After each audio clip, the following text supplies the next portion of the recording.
everyone, my name is Piana and welcome to my channel. At the beginning of the year, Google violently reminded me that the Hugo Awards were a thing and that I should go and check them out. So I decided to go and look up the major fantasy awards for last year and see if they were worth it. The Hugo and Nebula Awards went to the two same novels for science fiction and YA, which makes my job easier. The Locus Award went to a horror novel, and the Women's Prize for Fiction went to a fantasy novel, so yeah. So the first book I read was A Wizard's Guide to Defensive Baking by T. Kingfisher. The title of this book on its own deserves an award. The book tells the story of Mona, a 14-year-old wizard whose powers only work on dough. She works in her aunt's and uncle's bakery where she makes extra fluffy muffins and entertains customers with dancing gingerbread men. The book starts with her finding a dead body in her aunt's kitchen. Yeah, she discovers there's a murderer around town who is out to get all wizards, and she is next on the list. She ends up being the last wizard able to defend her city and has to find rather interesting ways of using her very specific branch of magic in order to defend her city against invaders, which includes sending a batch of incredibly violent gingerbread men into the enemy's camp to wreak havoc. Joy unbridled. This book does a really good job of showing what it's like to be other. A human being who is deemed by those who fear them, those who rule, those who want to divert people's attention from something else into believing that they are different in some way and therefore deserve to be persecuted and hunted down. I think this book would be a really good introduction to especially teenagers or like, you know, younger readers, which is the public this is aimed at, and making a segue into how this otherness is portrayed in fantasy and drawing a parallel between how this has actually happened in the real world and how it was used for. This is something super important today, especially with certain school boards banning certain books from their curriculums. Yes, Tennessee, I am looking at you. I also like that this book really feels like it's written by a 14-year-old. Like like T. Kingfisher really did get Mona's voice specific. It's all told in the first person. She has this like really amusing internal monologue, being stuck with such a position of responsibility for someone so young, and how to deal with it, how to deal with such an immense amount of pressure, how to deal with being a hero. It really feels like a story told from the point of view of a young teenager, so that rather than an adult using a teenager's voice-ish, which was very refreshing for a YA novel. This book made me laugh out loud. It made me cry my eyes out. It definitely deserved the awards it got. My only one massive criticism of this, though, is we never actually find out what the angry gingerbread men did in the enemy's camp. I really want to know what happened. What did they do? The second book I read is Network Effect by Martha Wells, also a Hugo and Nebula Award. This is a space opera told entirely from the point of view of Murderbot, and it is part of the Murderbot series. I think this is book 6 in the series, and this also won the award, the Hugo Award for Best Series. So I haven't read the rest of this series. I'd never heard of Murderbot, but let's just say I have fallen in love. So this is a very futuristic sci-fi novel. Humans have colonized space, there are spaceships going all over the place, space battles, and Murderbot is what is referred to as a sec unit, meaning security unit. They are bio-robots, so they are part mechanical, part biological. So Murderbot is mostly mechanical but does have biological features like skin and blood and certain internal organs, I believe. And this is basically the ultimate bodyguard. So Murderbot is employed by people to keep them safe, and their sole purpose is to keep these people alive.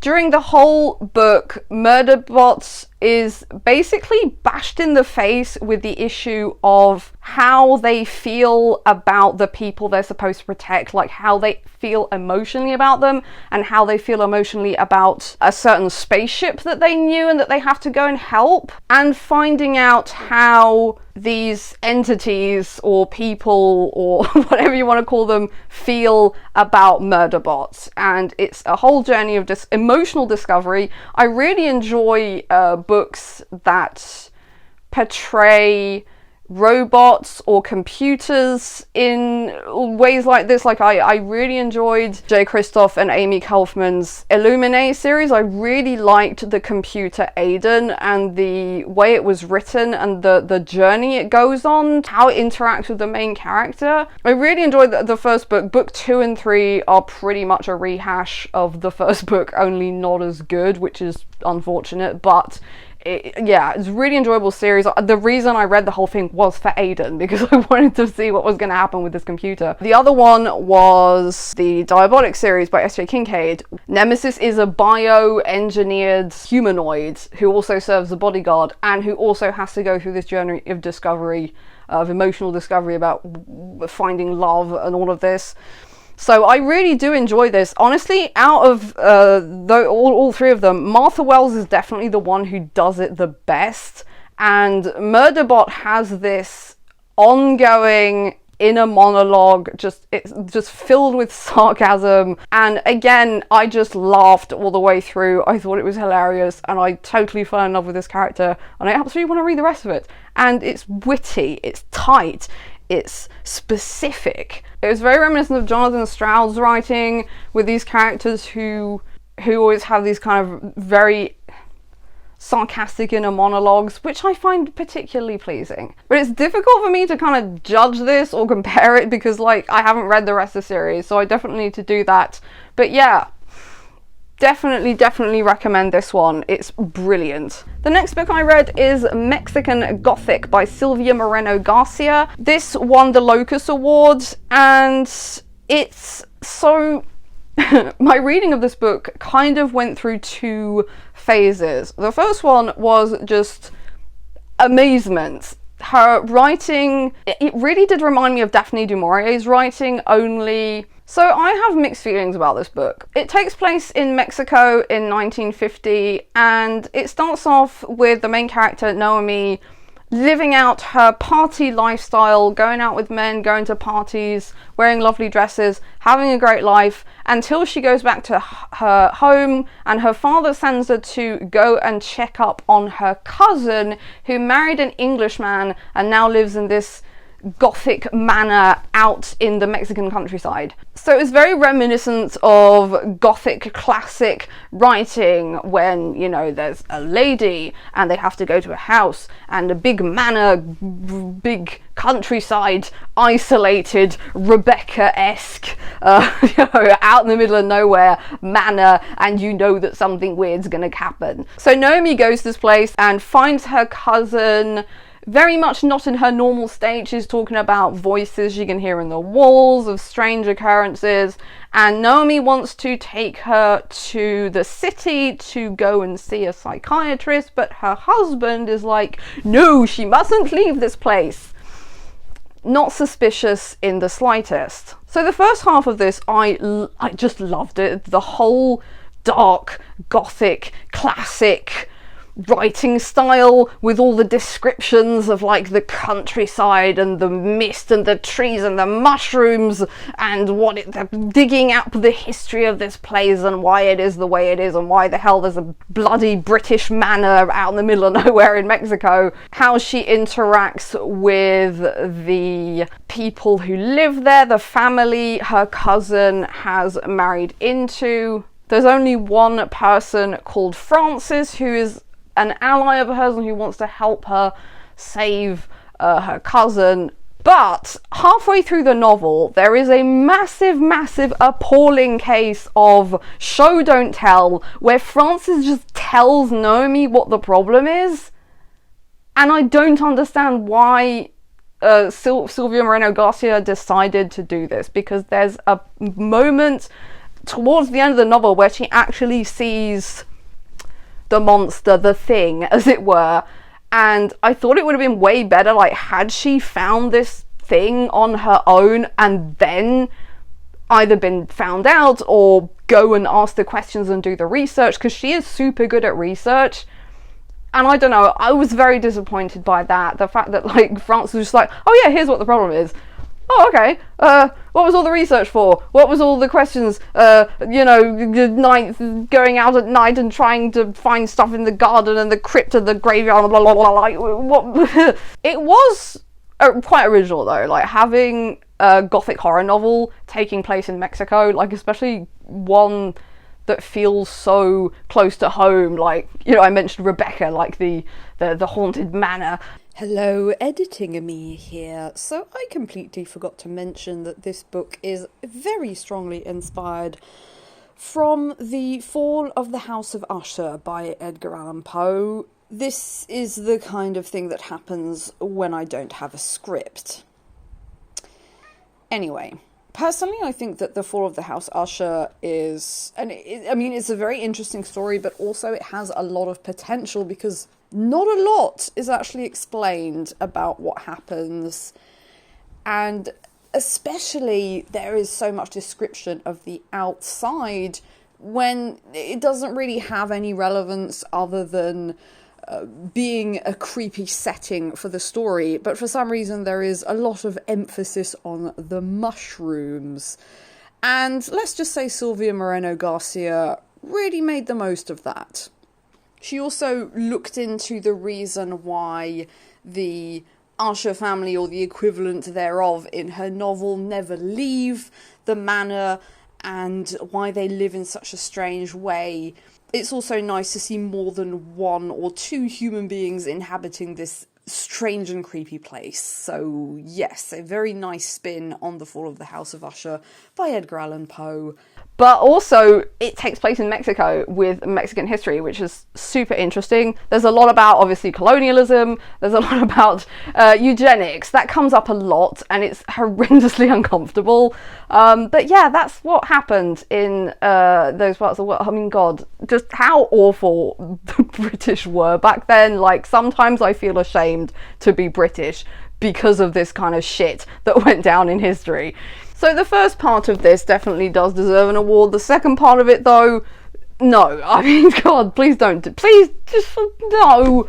And the last book I read is Piranesi by Susanna Clarke, which won the Women's Prize for Fiction. This book tells the story of Piranesi, who lives in a house that is so big it has its own tidal system, season changes, and there are hundreds and hundreds and hundreds of rooms, and they are all filled with marble statues. As far as he knows, he's the only person who lives in this house, aside from the other, with whom he has meetings a couple of times a week, and they talk about science, because Piranesi is a scientist. So all of this takes place in Piranesi's diary. He writes stuff that happens in this house and describes it, and gets excited about stuff, and upset about other things. There is absolutely no context at the beginning, and I read someone's review and they were saying, like, if you are a fan of, like, classic literature, you won't like this book, or if you're a fan of fantasy, you won't like this book, or if you're a fan of this type of writing, you won't like this book. And I was like, this kind of book, it's not really something you can read if you have a type of literature that you prefer. It's the kind of book where you either vibe with it or you don't. Like, you either are like, okay, I love this character, I love his way of writing, of seeing the world, I want to find out more about him, or it's just like, no, this is weird, this is confusing, I don't like it. I don't think that there's, like, a specific genre. There's no kind of genre for this type of thing, because later on there are obviously explanations for the house, there are explanations for Piranesi's being there, who he is, how he got there, why he's there, why things are the way they are, what the statues are about, but like, I don't even want to talk about it too much in detail because I just don't want to spoil anything. Like, honestly, go read this book and just see what you think of it, because I'm the kind of person who totally vibed with it. I was like, I am into this. I'm totally into this.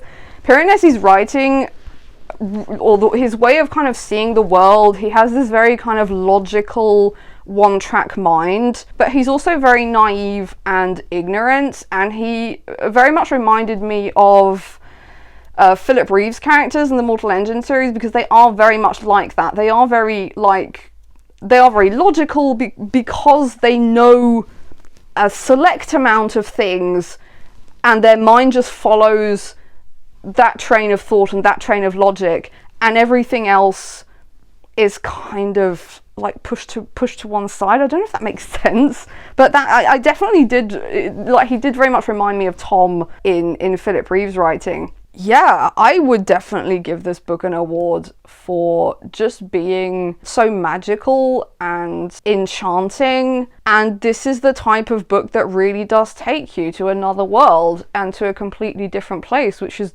what I look for when I read a novel. I think what is really off-putting about it, or maybe off-putting is the wrong word, it lacks the grounding foundations that novels usually have. It's more abstract, it's more otherworldly, if that makes sense. I don't know if I'm making sense right now. Out of these 4 books, this is definitely the one that made the biggest impression on me. Like, it left the biggest mark. This is the one that I would definitely recommend the most. Like, really, I mean, like I said, I went and read other people's reviews of this, which is not normally something I do. I do watch and read other people's reviews, but I read a lot of reviews because I was really curious to see what other people had to say about it, and it's a very mixed bag. So yeah, I would definitely recommend this one above everything else. Aside from that, I think probably my favourite book of all of these was Network Effect by Martha Wells. A Wizard's Guide to Defensive Baking, definitely one of my favourite book titles ever. An adorable book with a lot of qualities. And Mexican Gothic had potential, but kind of failed about halfway through. So, yes. So that was my take on the major fantasy award winners for 2021. I hope you enjoyed this video. Don't hesitate to like, share, comment, and subscribe. Tell me what you think if you read these books. Did you like them? Did you not like them? Tell me what you thought. Thank you so much for watching, and I'll see you on the next one. Bye bye.